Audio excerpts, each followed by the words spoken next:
পরি একদম চুপচাপ বসেছিল। তার কোনো কিছু করার ছিল না, তাই সে সামাকে টেক্সট করে জানায় আমি যে ওই জায়গায় গিয়েছি, এই জন্য অনেক বেশি রেগে গিয়েছে গ্রামের লোকজন। সামা বিজি ছিল, টেক্সটটি দেখতে পারে না। সিন পরিবর্তন হয়, আমরা চিফের মেয়েকে দেখতে পাই, যে কিনা সবাইকে বলছিল স্কুল বন্ধ করে দেওয়া হোক, বাচ্চাদের বাঘ নিয়ে যেতে পারে, কারণ বাঘ অলরেডি একজনকে খুন করে ফেলেছে। তার এই কথা শুনে গ্রামের কেউ বিশ্বাস করতে চাচ্ছিল না। তার স্কুল বন্ধ করার উদ্দেশ্য আপনি আমি তো খুব ভালো করেই জানি, তাই না?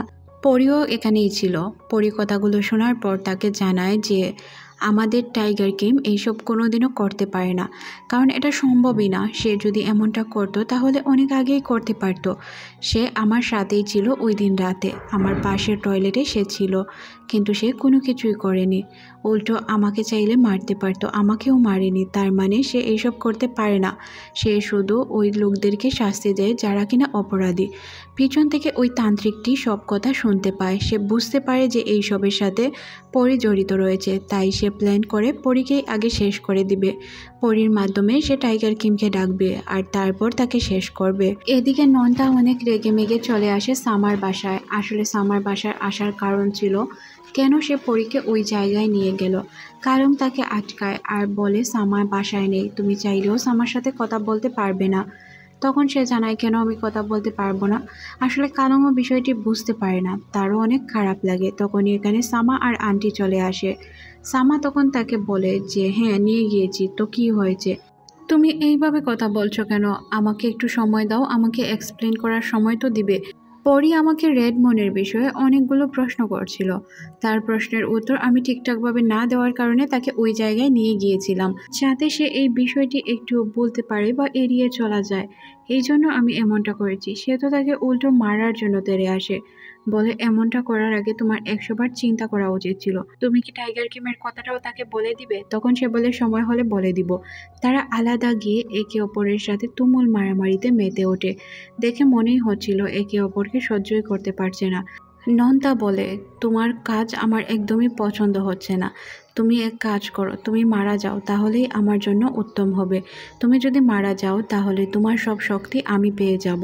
আমাকে শক্তি দিয়ে চলে যাও। তোমার যেহেতু এই জীবন একদমই ভালো লাগে না, অতিষ্ঠ মনে হচ্ছে, তাই না এই জীবন? নন্তার কথাগুলো সামায় অনেক আঘাত পায়, কিন্তু সে এখানে কোনো কিছুই প্রকাশ করে না। তখনই এখানে আন্টি আর কালং আসে। কালং তাদের মাঝে যেতে চাইলে তখন আন্টি তাকে নিষেধ করে। তাদের এই কথোপকথনে আমরা বুঝতে পারি যে একে অপরের প্রতি তাদের কতটা রাগ অভিমান জমে আছে। এখানে সামা মনে মনে ভাবে যে হয়তো সত্যিই সে চায় আমি মারা যাই আর তাকে সব শক্তি দিয়ে দিই। এটা তো কষ্ট পাওয়ার কথা ছিল, কিন্তু নন্তা কথাগুলো বলেছিল তার আবেগ থেকে, ইমোশন থেকে। আসলে সে অনেক দিন যাবৎ এই কথা নিয়েই চিন্তা করছিল। আজ শেষ পর্যন্ত সে সামাকে বলেই দিল। সামা বিষয়গুলো নিয়ে চিন্তা করতে শুরু করে। সে এখান থেকে সাথে সাথেই চলে যায়। পুরো রুম অন্ধকার করে বসে থাকে আর ভাবতে থাকে যে কিভাবে সে এই কথাগুলো আমাকে বলতে পারলো। তখনই এখানে আন্টি চলে আসে। লাইট অফ কেন সামা? লাইটগুলো জ্বালিয়ে দাও। তখন সে বলে আপনি কি মনে করেছেন লাইট অফ করে আমি সুইসাইড করব? এটা আপনার ভুল ধারণা। আমি কখনোই নিজেকে শেষ করতে পারি না। আমাকে যেহেতু যে দায়িত্ব দেওয়া হয়েছে ওই দায়িত্ব আমি শেষ পর্যন্ত পালন করে যাব। কখনোই নিজেকে শেষ করব না। আমার বাবা বলতেন নিজেকে শেষ করা বোকামি। পরি বসে বসে তার অফিসিয়াল কাজ করছিল। তখন আমরা দেখতে পাই তার ফোনে সামার টেক্সট আসে। সামার সাথে সে কথা বলতে শুরু করে। কিছুক্ষণের মধ্যেই কিছু একটা দুয়ার মতো ছড়িয়ে পড়ে চারদিকে, যার কারণে এখানে থাকা অন্য টিচারদের সাথে পরিও বেহুশ হয়ে পড়ে। পরি যখন বেহুশ হয়ে পড়ে থাকে তখন তান্ত্রিকটি এসে তাকে তুলে নিয়ে যায়। আমরা বুঝতে পারি এটা তান্ত্রিকের প্ল্যান ছিল। সে ইচ্ছে করে সব কিছু করেছে, সে জানতো এইসব। এদিকে সামা তার জন্য চিন্তিত ছিল। সামা ভাবছিল আচ্ছা সে কোথায় গেল। টিচার দুইজন উঠে ভাবে আমরা এখানে কিভাবে গেলাম। তারপর তারা বুঝতে পারে যে পরি এখান থেকে গায়েব। যেহেতু পরীকে খুঁজে পাওয়া যাচ্ছিল না, তাই সবাই চিন্তিত ছিল। যখন তারা হেড টিচারকে গিয়ে বলে তখন সে নন্তাইকে বলে দেয়। নন্তা তখন এই জিনিসটি খুঁজে পায় যেটা দিয়ে তাদের অজ্ঞান করা হয়েছিল। এই জিনিসটি খুঁজে পাওয়ার পর নন্তা বুঝতে পারে যে এখানে কোনো ঘটনা রয়েছে, তাই সে জঙ্গলের দিকে দৌড়াতে শুরু করে তাকে খোঁজার জন্য। পরীর জন্য তো সে পাগল ছিল, তাই তাকে খুঁজতে শুরু করে। এদিকে সামাকে দেখানো হয় সকালবেলায় সে মনে মনে ভাবছিল পরী কোথায় গেল, সে কেন এখন পর্যন্ত আমার কোনো টেক্সটের রিপ্লাই করেনি। তাই সে তাকে সাথে সাথে কল লাগায় আর অন্য একটি টিচার তাকে পুরো ঘটনা খুলে বলে। তখন তো সে চিন্তিত হয়ে পড়ে, আর সে তো স্পিডে দৌড়াতে পারতো তাই না, তাই সে স্পিডে এখান থেকে চলে যায়। আন্টি বুঝতেও পারে না যে কখন সে এখান থেকে বেরিয়ে গেল। তারপর সে চারদিক খুঁজতে শুরু করে, সব কিছু দেখতে শুরু করে আর বোঝার চেষ্টা করছিল হয়তো পরীকে কোথায় রাখা হয়েছে। সে গন্ধ শুকে বুঝতে পারে যে পরী আশেপাশেই কোথাও আছে, কিন্তু কোথায় আছে এই বিষয়ে সে জানতো না। তবে তার অনেক কষ্ট হচ্ছিল কিভাবে সে পরীকে তাড়াতাড়ি খুঁজে বের করবে। সে নিজের পুরো পাওয়ার লাগিয়ে দেয় শুধু পরীকে খোঁজার জন্য। পরীকে খুঁজে পেয়ে সে তো হতভম্ব। পরী এখানে বাঁধা অবস্থায় বেহুশ ছিল। তখন আমরা দেখতে পাই ওই তান্ত্রিকটি কিছু মন্ত্র পড়ছিল, তার হাতে তাবিজ ছিল। সে ভাবছিল হয়তো টাইগার কিম তাকে বাঁচাতে আসবে। টাইগার কিম তাকে বাঁচাতে আসে কিন্তু এখন পর্যন্ত খুঁজে পায়নি। এদিকে আমরা নন্তা এবং কালংকেও দেখতে পাই। কালক পরীকে খুঁজতে এসে নিজেই শিকারির জালে ফেসে যায়। তারপর এই অবস্থা দেখে হাসতে শুরু করে নন্তা তাকে এখান থেকে সেফলি বাঁচায় আর তাকে বলে যে এইভাবে বাঁচানোর দরকার কী ছিল, তোমাকে আমি বলেছিলাম কি এখানে আসতে। তখন সে বলে পায়ে ব্যথা পেয়েছ, আচ্ছা আমি দেখছি তোমার পায়ের ব্যথা। তারা দুজন লক্ষ্য করে সামা এদিক দিয়ে যাচ্ছে।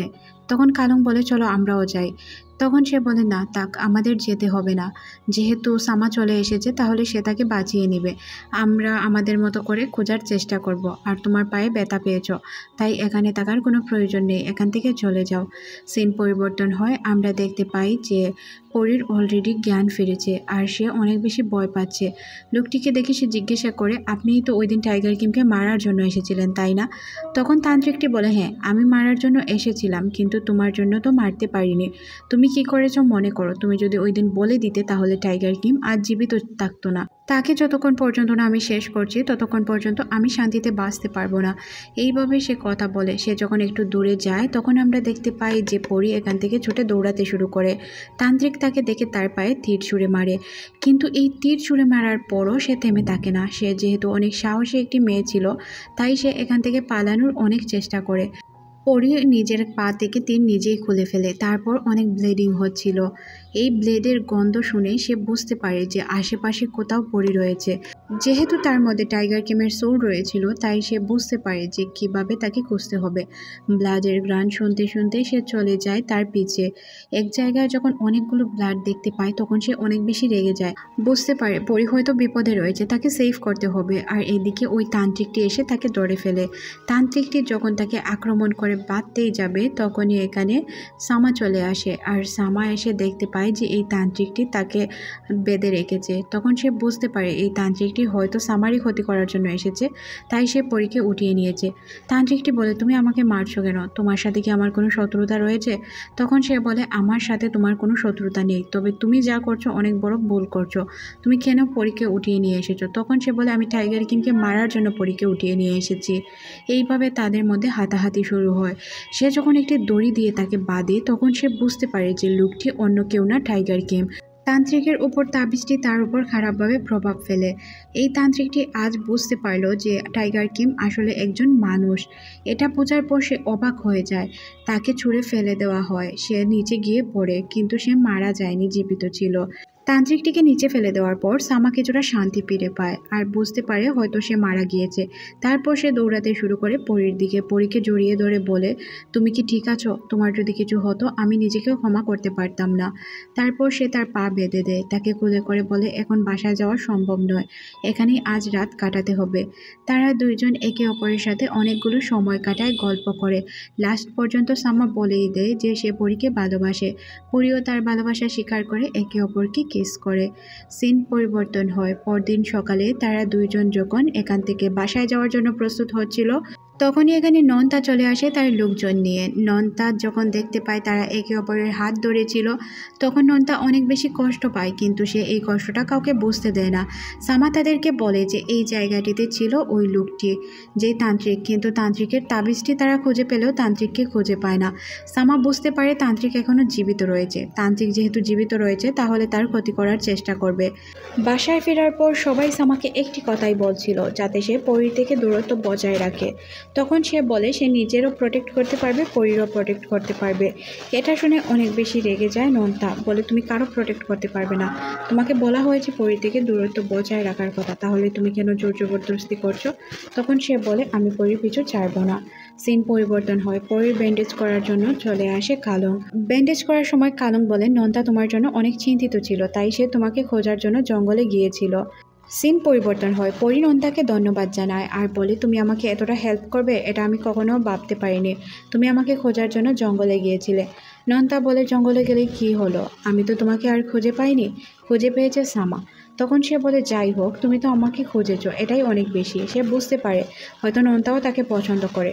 তাদের পক্ষের যে কবিরাজটি ছিল সে ওই তাবিজটি জ্বালিয়ে দেয় আর বুঝতে পারে হয়তো তান্ত্রিকটি কোথাও আশেপাশে রয়েছে, সে যদি মারা যেত তাহলে অবশ্যই বোঝা যেত। কিন্তু তাবিজটি জ্বালানোর পর তারা অনেক বেশি খুশি হয়। সিন পরিবর্তন হয়, আমরা চিফকে দেখতে পাই। চিফ ওই তান্ত্রিকটিকেই খুঁজছিল, বলে তান্ত্রিকটি কিভাবে মারা যেতে পারে, সে মারা যায়নি, অবশ্যই সে গা ঢাকা দিয়ে রয়েছে।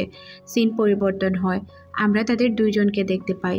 পরী আর সামা একসাথে ডেটিং করছিল, তাদেরকে অনেক খুশি দেখাচ্ছিল একসাথে। দুইজনই একে অপরের সাথে থেকে অনেক কমফর্ট ফিল করছিল, তাদের অনেক ভালো লাগছিল। এইভাবেই তারা একটি পেশেন্ট দেখার জন্য চলে যায়। তখনই এখানে পরীর সাথে একটি পিচ্চি বাচ্চার দেখা হয়, বাচ্চা তাকে একটি খাবার খেতে দেয়। খাবারটি টেস্ট করে সে অনেক ভালো ফিল করে। বাচ্চাটি তাকে তার পিছে পিছে নিয়ে যায়, তাকে বলে যে আসো আমার সাথে। বাচ্চাটি যাতে হারিয়ে না যায় তাই সে তার পিছে যাচ্ছিল। তখনই সে হুট করে এখান থেকে অজ্ঞান হয়ে পড়ে যায়। এদিকে সামা জানতো না যে পরী কোথায় রয়েছে, যেহেতু সামা জানতো না পরী কোথায়, তাই সে পরীকে খুঁজতে শুরু করে। সে অনেক বেশি চিন্তিত ছিল পরীর জন্য, পরী কোথায় আছে এই বিষয়টি নিয়ে সে চিন্তা করতে করতে জঙ্গলের ভিতর প্রবেশ করে। জঙ্গলে আমরা নন তাকে দেখতে পাই, সে একটি সুরক্ষিত আবরণ দিয়ে এখানে এমন একটি জাল পেতে রেখেছিল যেখানে তার পাওয়ার কোনো কাজই করছিল না। এখানে চাইলেও সামা কিছু করতে পারবে না, কারণ এখানে নন তার পাওয়ার রয়েছে। সামার অবস্থা খুবই খারাপ ছিল, বারবার জিজ্ঞাসা করছিল পরী কোথায়। তখন সে বলে তুমি নিজেই খুঁজে দেখো পরী কোথায়, তুমি না বলেছিলে প্রোটেক্ট করতে পারবে তাকে। সে বারবার শুধু পরীকে খুঁজছিল, চারদিকে খোঁজার পরও সে একটি জায়গায় এসে থেমে যায়। এখানে আমরা বুঝতে পারি যে তার জন্য জাল পেতে রেখেছিল নন্তা। নন্তা তাকে বলে আমি বলেছিলাম না তোমার সাথে কেউই সুরক্ষিত নয়, তুমি পারবে না পরী রক্ষা করতে, এত বড় বড় কথা বলছিলে যে পরীকে তুমি প্রোটেক্ট করতে পারবে। এখন কি হলো বলো, পরীকে প্রোটেক্ট করতে পেরেছ? পারোনি তো। তাদের দুইজনের মধ্যে লড়াই শুরু হয়ে যায়, একে অপরের মধ্যে তুমুল ঝগড়া হয়। নন্তার এই ঘটনাটি ঘটানোর পিছনে কারণ ছিল সে পরীকে অনেক বেশি ভালোবাসতো। সে মনে মনে ভাবছিল সে আমার পাওয়ারও কেড়ে নিয়েছে, এখন আমার কাছ থেকে পরীকেও কেড়ে নিবে, আমি তো তাকে পরীকে কেড়ে নিতে দিব না। তখন সে বলে যে পরী কোথায় বলো। তখন সে বলে তুমি পরীকে প্রোটেক্ট করতে পারবে না, তোমার জন্যই পরীর ক্ষতি হবে, ওই দিন তোমার জন্যই তাকে উঠিয়ে নেওয়া হয়েছিল। তাই বলে রাখি প্লিজ পরীর পিছা ছেড়ে দাও, কারণ তাকে তুমি প্রোটেক্ট করতে পারবে না, তোমার লাইফের অংশ হিসেবে রাখতেও পারবে না, তাহলে তুমি কেন এমন করছো? সে বুঝতে পারে যে আসলেই তো সে পরীকে প্রোটেক্ট করতে পারেনি। এখানে তার অনেক বেশি কষ্ট হয়, সে বুঝতে পারে পরী থেকে তাকে দূরত্ব বজায় রাখতে হবে। আর নন্তা যে প্ল্যানটি করেছিল এতে তো সে সাকসেসফুল হয়ে যায়, তার কোনো চিন্তাই ছিল না। এখন সে যা ভালো লাগে তাই করতে পারবে। পরীর জ্ঞান ফেরার সাথে সাথেই সে বুঝতে পারে যে ঘটনা কোনো কিছু ঘটেছিল। তখন সে জিজ্ঞাসা করে, তখন সে বলে যে না আসলে তুমি বেহুশ হয়েছিলে, রাস্তায় পড়েছিলে, আমি তোমাকে উঠিয়ে নিয়ে এসেছি। তখন সে বলে ডক্টর সামা তো আমার জন্য চিন্তিত হবে। তখন নন্তা বলে ডক্টর সামা তার বাসায় অলরেডি চলে গিয়েছে, তোমার কথা জিজ্ঞাসা পর্যন্ত করেনি। এই বিষয়টি শোনার পর সে কিছুটা অবাক হয়, কষ্ট পায়, বলে আমি অসুস্থ আর ডক্টর সামা আমাকে দেখতেও এলো না, এটা তো হতে পারে না। রাতের বেলায় যখন সে বসেছিল তখন সে বারবার ডক্টর সামাকে কল করছিল, কিন্তু পরীর কল দেখেও ডক্টর সামা কেন জানি না তার কল রিসিভ করছিল না। তার ভিতর তো একটাই ঘুরছিল যে সে চাইলেও পরীর হতে পারবে না। পরী পরদিন চলে যায় তার বাসায়। তখন তার আন্টি তাকে জানায় যে সে তো বাসায় নেই, কোথাও ক্যাম্পিংয়ের জন্য গিয়েছে। এখানে আমরা দেখতে পারি সত্যিই সে ক্যাম্পিংয়ের জন্য গিয়েছিল, সাথে তার ছিল কালং। কালং তো তার সাথে থাকার কারণে অনেক খুশি ছিল, বারবার তার কল আসছিল কিন্তু সে রিসিভ করছিল না। কালং বিষয়টি লক্ষ্য করে নন্তার সাহায্য নেয়। সাহায্য নিয়ে সে ওই জায়গায় চলে যায় যেখানে সামা ছিল। সে সামাকে গিয়ে জিজ্ঞাসা করে কি হয়েছে, তুমি আমার কল রিসিভ কেন করছো না। তখন সে তাকে একটু আড়ালে নিয়ে গিয়ে বলে যে ওই দিন রাতে যা হয়েছিল সব আমার ভুল, আসলে আবেগ থেকে আমি এইসব করেছি, আমি মন থেকে তোমাকে কখনোই ভালোবাসতে পারবো না। আর ভালোবাসার জিনিসগুলো আমার জন্য নয়, আমার অনেক দুর্বলতা রয়েছে যেগুলো আমি চাইলেও তোমার সামনে প্রকাশ করতে পারবো না, আর প্রকাশ করলে তোমারই ক্ষতি হবে। তাই আমি চাই না আমাদের রিলেশনটা কন্টিনিউ করতে, আমি আমার নিজেকে ছাড়া আর কাউকেই ভালোবাসি না। এইভাবে সে তাকে উল্টোপাল্টা বুঝিয়ে এখান থেকে চলে যায়। এখানে তো তার অবস্থা খুবই খারাপ ছিল, পরি নিজেকে কন্ট্রোলই করতে পারছিল না। ডক্টর সামা তাকে ধোঁকা দিয়ে দিল, এই বিষয়টা সে কোনোভাবেই মেনে নিতে পারছিল না। নন্তা এলে সে নন্তাকে জড়িয়ে ধরে কান্না করে, সে অনেক কষ্ট পাচ্ছিল, তাই নন্তা তাকে তার বাসায় নিয়ে যায়। নন্তার যে এইসব প্ল্যান ছিল সে তো জানতো না নন্তা তাকে পাওয়ার জন্য কী করছিল। নন্তার বাসায় যাওয়ার পর নন্তার মা তাদের জন্য অনেক মজার মজার খাবার তৈরি করে। রাতের বেলায় পরি বসেছিল, তখন তার কাছে নন্তা আসে আর তাকে চাদর উড়িয়ে দেয়। সে তার সাথে ভালোবাসার মুহূর্ত কাটাতে চায়, কিন্তু সে তো তাকে ভালোবাসতো না। দূর থেকে সামা এইসব দেখে জালাস ফিল করতে শুরু করে। আমার মনে হচ্ছিল সে যদি এখন তাকে মেরে দিতে পারতো তাহলে হয়তো তার জন্য উত্তম হতো। সকালবেলায় পরি যখন ঘুম থেকে ওঠে তখন নন্তা তার জন্য অনেক ভালো খাবার বানায়। সে চাচ্ছিল যে সে তাকে যাতে ভুলে যায়, কিন্তু এটা কি এতই সোজা ছিল পরির পক্ষে যে সামাকে এত তাড়াতাড়ি সে ভুলে যাবে? তাই সে স্কুলে এসে তার বান্ধবীদের পেয়ে অনেক বেশি কান্না করতে শুরু করে আর বলে যে সামা তার সাথে কী করেছে, বিষয়গুলো তার অনেক খারাপ লাগছিল। সকালবেলায় যারা জঙ্গলে শিকারের জন্য গিয়েছিল তারা কিছু জিনিসপত্র এনে দেয় যেগুলো ছিল ওই তান্ত্রিকের। সবাই মনে করে হয়তো জঙ্গলি জানোয়াররা তান্ত্রিকটিকে খেয়ে ফেলেছে। এটা শুনে তারা অনেক বেশি খুশি হয়। এদিকে আমরা কালংকে দেখতে পাই যে কিনা সামার কাছে যায় তাকে শেভ করে দেওয়ার জন্য। সামা স্পেশাল কিছু ফিল করছিল না, তবে কালং অনেক কিছু ফিল করছিল, সে তো তাকে ভালোবাসতো তাই না। তারপর আমরা দেখতে পাই তারা একটি জিপে করে একটি বাসায় চলে যায় চিকিৎসা দেওয়ার জন্য। রাতের বেলায় সামা বসে বসে তার কথা চিন্তা করছিল, ভাবছিল সে তো তার কাছ থেকে ইচ্ছে করে দূর হয়নি, সে বাধ্য হয়েছে পরির থেকে দূরত্ব বজায় রাখার। আমরা কালুংকে দেখতে পাই যে কিনা সামাকে কিস করতে চায়। সামা বলে, দেখো তোমার জন্য আমি কোনো ফিলিংস রাখি না, তাই তুমি আমার থেকে দূরত্ব বজায় রাখাই তোমার জন্য উত্তম হবে। কালং গিয়ে শুয়ে অনেক বেশি কান্না করে, তার কান্না যেন থামছিল না। তখনই তার কাছে সামা চলে আসে আর সামা তাকে বুঝিয়ে বলে, দেখো কান্না করে কোনো লাভ নেই, ভালোবাসা একতরফা কখনোই সফল হয় না, ভালোবাসা দুই দিক থেকেই হতে হয়। আর আমি তোমাকে ভালোবাসি না, তাই তুমি তোমার মতো করে জীবন শুরু করার চেষ্টা করো। সিন পরিবর্তন হয়, আমরা নন্তা এবং পরীকে একসাথে খেলা করতে দেখতে পাই। তারা একসাথে অনেক এনজয় করছিল। দূর থেকে সব কিছু সামা দেখতে পায়। সামার বিষয়গুলো অনেক খারাপ লাগে, কিন্তু সামা কারোর সামনেই কোনো কিছু এক্সপ্লেন করতে পারে না। সে যখন দেখতে পায় যে নন্তা ব্যথা পেয়েছে আর পরি তাকে মলম লাগিয়ে দিয়েছে, এটা দেখে তার অবস্থা এতটাই খারাপ হয় যে বলার বাহিরে ছিল। যখন নন্তা পরি শরীরে হাত দেয় তখন তো তার আগুন জ্বলে ওঠে আর তার টাইগার ফর্ম ধীরে ধীরে তার ভিতর থেকে বের হতে শুরু করে। এখনই মনে হচ্ছিল সে টাইগারে পরিণত হবে, কেন জানি না সে নিজেকে কন্ট্রোল করে এখান থেকে চলে যায়, কারণ সে এইসব দেখতেই পারছিল না। সিন পরিবর্তন হয়, আমরা টিটাকে দেখতে পাই যে কিনা মার্চের সাথেই ছিল আর সে বারবার বলছিল কেন আমি আজ পর্যন্ত টাইগার কিমকে দেখতে পারিনি, আমি টাইগার কিমের সাথে দেখা করতে চাই। তখন সে বলে, ও টাইগার কিম তো মানুষ, আমি চাইলেই তোমাকে এখনই দেখা করিয়ে দিতে পারি। সে অনেক বেশি রেগে যায় তার কথায়। সিন পরিবর্তন হয়, দুইটি লোক চলে আসে জঙ্গলের মধ্যে। আসলে তারা কিছু জিনিসপত্র খোঁজার জন্য এসেছিল, তখন একটি লাশ পায় আর মার্চকে তখনই জানানো হয় বিষয়টি। মার্চকে জানানোর সাথে সাথেই সে বুঝতে পারে এটি অন্য কারো না, রোজের লাশ, কারণ রোজের একটি হাত কাটা তারা পেয়েছিল আর এখন তার পুরো বডিটাই পেয়ে গেল। এই বিষয়টা নিয়ে পুরো এলাকা জুড়ে আলোচনা মেতে উঠেছিল যে কীভাবে তারা লাশটি পেয়েছে। আর তাছাড়াও আজ যারা যারা সামার সাথে মেলামেশা করেছে বা সামার সাথে ছিল তারাই মারা গিয়েছে, যেমন সামার আগের গার্লফ্রেন্ড, যার কারণে সামা তার সাথে কাউকে রাখতে চায় না। বিষয়টি জানার পর পরি বুঝতে পারে যে ঘটনাটি ভিন্ন, তাই তাকে সব ঘটনা জানতে হবে। ঘটনা জানার জন্য সে একটি প্ল্যান তৈরি করে, তার বান্ধবীকে নিয়ে সে চলে যাবে সামার বাসায় আর ওই রুমটি চেক করবে, যেই রুমটিতে জিঞ্জির ফেলা ছিল। তাছাড়াও জঙ্গলে প্রবেশ করা যেত, মানে ওই জায়গাটির কথা আর কি, যেই রুমটি দিয়ে সে প্রবেশ করেছিল ওই রুমটি দেখার চেষ্টা করছিল। সিন পরিবর্তন হয়, আমরা নতুন একটি লোককে দেখতে পাই যার নাম ছিল আনুসা। সে মূলত ওই চিফের বন্ধু ছিল। সে পছন্দ করত বাসায় অনেকগুলো পশুর হাড় কঙ্কাল বা তার মাথা রাখা। এই জন্য সে শিকারের জন্য তার লোকজন নিয়ে চলে আসে জঙ্গলের ভিতর। সে টাইগার কিমের মাথা সাজিয়ে রাখতে চাচ্ছিল তার বাসায়। এই জন্য মূলত সে জঙ্গলে এসেছিল। জঙ্গলে যেহেতু পশু পাখিকে মারা হচ্ছিল, তখন তারা বিষয়গুলো বুঝতে পারে যে টাইগার কিংকে বাধ্য হয়ে তাদের ডাকতেই হবে। এখন না ডাকলে পরবর্তীতে প্রবলেম আসতে পারে।